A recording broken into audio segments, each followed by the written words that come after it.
Assalamu alaikum. Sakiraaɓe fulɓe on kirti jamno girtuɗon no aramoɗo hajiya wonkon no daami kan no yiɗi mi haala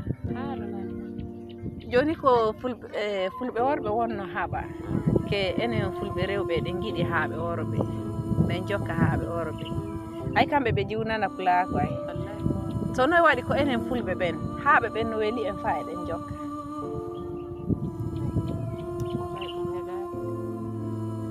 joni neɗɗo waña bamma waña mawna gorko waña miña gorko amma yiɗe an yidde yiɗima na yirruma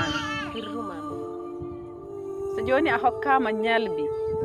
dagu tati na nayyi sey kokkeɗa jawdiri baali wi'e laamoɗaɗo nayi dimanteɗa na baali to ɗum waɗi ko enen haaɓe no wañi yi'a pullo nde ɓe yi pullo gorko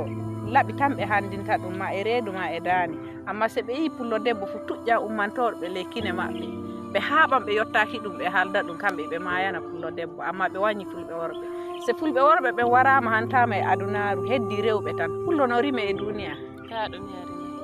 to noon watta ko jomum waña fulɓe worɓe ko yiɗa onon fulɓe rewɓe de kokkol laawol ke yiɗi on haaɓe wawi yiɗde no woɗi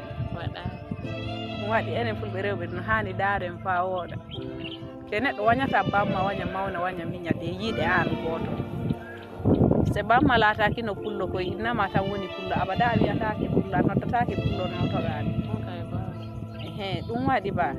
jomum wañata pullo gorko de yiɗe an pullo debbo kokka ɗum ɗaneke yiɗima kan wawi yidde wawa yidde de no wawi yaalare